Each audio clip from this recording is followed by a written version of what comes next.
Assalamualaikum warahmatullahi wabarakatuh.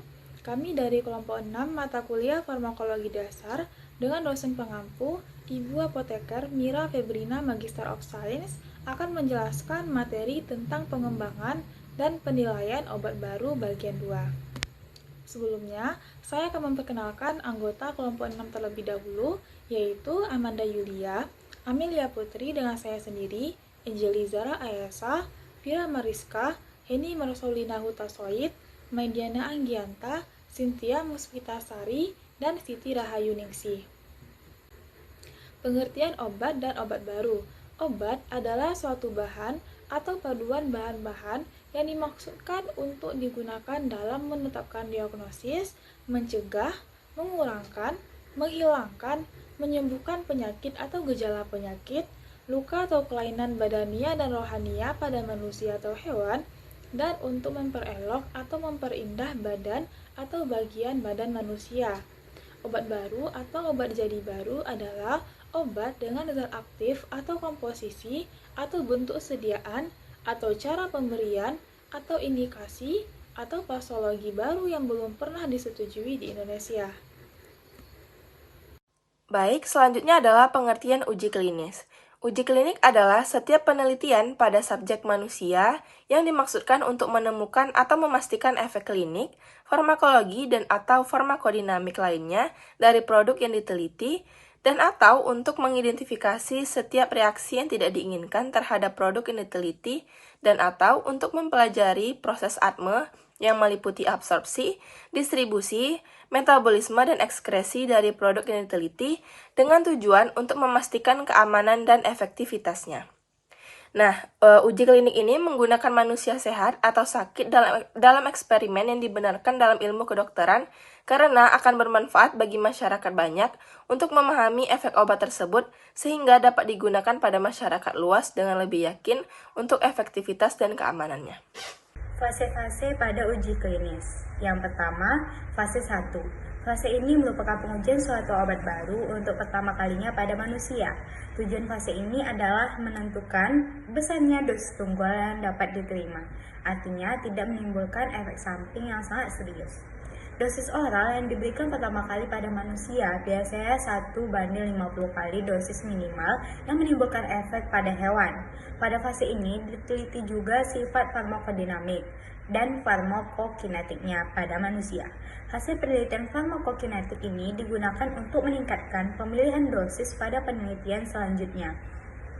Nah, uji klinik fase 1 ini dilaksanakan secara terbuka, artinya tanpa pembanding dan tidak tersamar, pada sejumlah kecil subjek dengan pengamatan intensif oleh orang-orang ahli di bidangnya, dan dikerjakan di tempat yang sarananya cukup lengkap. Total jumlah subjek pada fase ini bervariasi, antara 20 sampai 50 orang. Baik, perkenalkan nama saya Vira Mariska dengan NIM 2101069. Selanjutnya saya akan menjelaskan mengenai fase 2 uji klinis. Fase 2 adalah dicontohkan untuk pertama kali pada sekelompok kecil pada penderita. Tujuannya ialah melihat apakah efek farmakologi yang tampak pada fase 1 berguna atau tidak untuk pengobatan. Fase 2 dilaksanakan oleh orang-orang yang ahli dalam masing-masing bidang yang terlibat. Pada fase 2 awal, pengujian efek terapi obat dikerjakan secara terbuka karena masih merupakan penelitian eksploratif. Pada tahap ini biasanya belum dapat diambil kesimpulan karena terdapat berbagai faktor yang mempengaruhi hasil pengobatan. Contohnya seperti klinik penyakit, keparahannya, efek placebo, dan lain-lainnya. Pada fase 2 ini juga tercakup penelitian dosis efek yang menentukan dosis optimal yang akan digunakan selanjutnya, serta penelitian lebih lanjut mengenai eliminasi obat, terutama metabolisme. Jumlah subjek yang mendapat obat baru pada fase ini antara 100-200 penderita. Assalamualaikum warahmatullahi wabarakatuh. Perkenalkan, nama saya Maidiana Anggianta dengan NIM 2101078, dan di sini saya akan melanjutkan materi yaitu fase-fase pada uji klinis, fase 3. Pada fase 3 ini, fase ini dilakukan untuk memastikan bahwa suatu obat itu sudah benar-benar berkhasiat dan untuk mengetahui kedudukannya dibandingkan dengan obat standar. Penelitian ini juga akan menjawab pertanyaan-pertanyaan yang berupa pertama, efeknya bila digunakan secara luas dan diberikan oleh para dokter yang kurang ahli. Yang kedua, efek samping lain yang belum diketahui pada fase 2. Dan yang ketiga, dampak penggunaannya pada penderita yang tidak diseleksi secara ketat. Uji klinik fase 3 ini dilakukan pada sejumlah besar penderita yang tidak terseleksi ketat dan dikerjakan oleh orang-orang yang tidak terlalu ahli. Pada uji klinik fase 3 ini, biasanya pembandingnya dilakukan dengan placebo. Obat yang sama tapi dosisnya berbeda. Obat standar dengan dosis equi-efektif atau obat lain yang indikasinya sama dengan dosis yang equi-efektif. Pengujian ini dilakukan secara acak dan tersamar ganda. Bila hasil uji klinik fase 3 menunjukkan bahwa obat baru ini cukup aman dan efektif, maka obat ini dapat diizinkan untuk diedarkan. Dan jumlah penderita yang dapat ikut pada fase 3 ini yaitu paling sedikit 500 orang. Baiklah, sekian materi yang dapat saya sampaikan. Terima kasih. Assalamualaikum warahmatullahi wabarakatuh. Assalamualaikum warahmatullahi wabarakatuh. Perkenalkan, nama saya Cynthia Muspitasari dengan NIM 2101097. Di sini saya akan melanjutkan materi tentang fase-fase pada uji klinis, yaitu pada fase 4. Penelitian fase 4 merupakan survei epidemiologi menyangkut efek samping maupun efektivitas obat.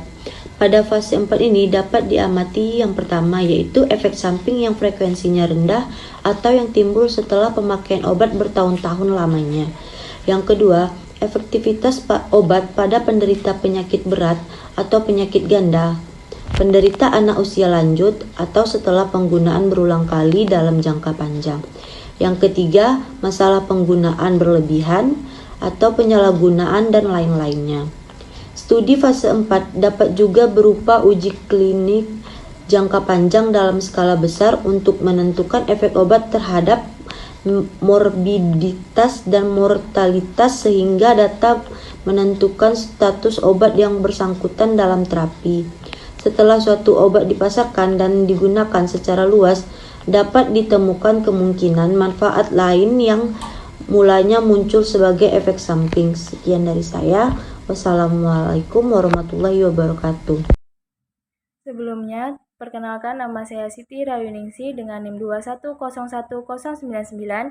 Di sini saya akan melanjutkan menjelaskan materi tentang tahapan pemeriksaan oleh Badan Regulator. Untuk dapat dinilai oleh Badan Regulator atau BPOM, industri pengusul harus menyerahkan data dokumen uji praklinik dan klinik yang sesuai dengan indikasi yang diajukan. Efikasi dan keamanannya harus sudah ditentukan dari bentuk produknya seperti tablet, kapsul, dan lain-lain yang telah memenuhi persyaratan produk melalui kontrol kualitas. Pengembangan obat tidak terbatas pada pembuatan produk dengan zat baru, tetapi dapat juga dengan memodifikasi bentuk sediaan yang sudah ada atau meneliti indikasi baru sebagai tambahan dari indikasi yang sudah ada. Produk harus didaftarkan ke Badan POM dan dinilai oleh Komisi Nasional Penilai Obat Jadi.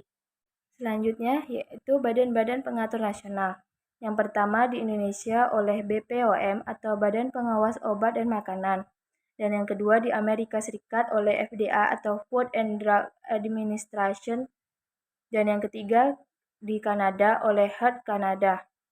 Dan yang keempat di Inggris oleh MHRA, Medicines and Healthcare Product Regulator Agency, dan yang kelima negara-negara Eropa oleh EMEA, European Agency for the Evaluation of Medicinal Products, dan yang keenam Australia oleh TGA, Therapeutics Goods Administration. Sekian dari saya, terima kasih. Baiklah, sebelumnya perkenalkan, nama saya Eni Marsolina Utasoid dengan NIM 2101072.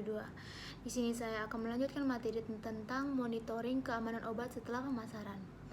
Menurut Undang-Undang Pasal 9 Peraturan Menteri Kesehatan Republik Indonesia Nomor 1799-Menkes/Per/12/2010 petanggal 16 Desember 2010 bahwa industri farmasi wajib melakukan pharmacovigilance.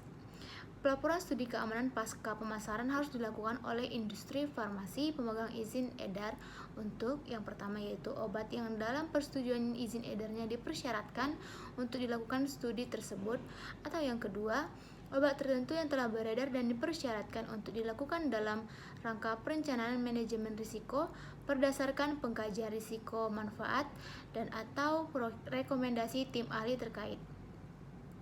Industri farmasi pemegang izin edar obat harus melaporkan hasil studi tersebut kepada Badan POM. Selanjutnya, setelah obat dipasarkan, masih dilakukan studi pasca pemasaran atau post-marketing surveillance yang diamati pada pasien dengan berbagai kondisi, berbagai usia, dan ras. Studi ini dilakukan dalam jangka panjang untuk melihat terapeutik dan pengalaman jangka panjang dalam menggunakan obat. Setelah hasil studi 4 dievaluasi, masih memungkinkan obat ditarik dari perdagangan jika membahayakan. Selanjutnya yaitu contoh obat yang ditarik oleh BPOM. Yang pertama yaitu serivastatin atau suatu antiprokolesterolemia yang dapat merusak ginjal. Yang kedua yaitu enterovioform atau Clioquinol, suatu anti-disentri amuba yang pada orang Jepang bisa menyebabkan kelumpuhan pada otot mata atau SMONDCase. Yang ketiga yaitu fenilpranolamin atau PPA yang sering terdapat pada obat flu, harus diturunkan dosisnya dari 25 mg menjadi tidak lebih dari 15 mg karena dapat meningkatkan tekanan darah dan kontraksi jantung. Dan yang keempat yaitu triglitazone atau antidiabetes yang bisa merusak hati. Yang kelima yaitu Vioxx atau rofecoxib yang bisa merusak jantung. Baik, sekian presentasi dari kelompok 6 tentang materi pengembangan dan penilaian obat baru. Sekian dari kelompok kami, saya pamit undur diri. Terima kasih.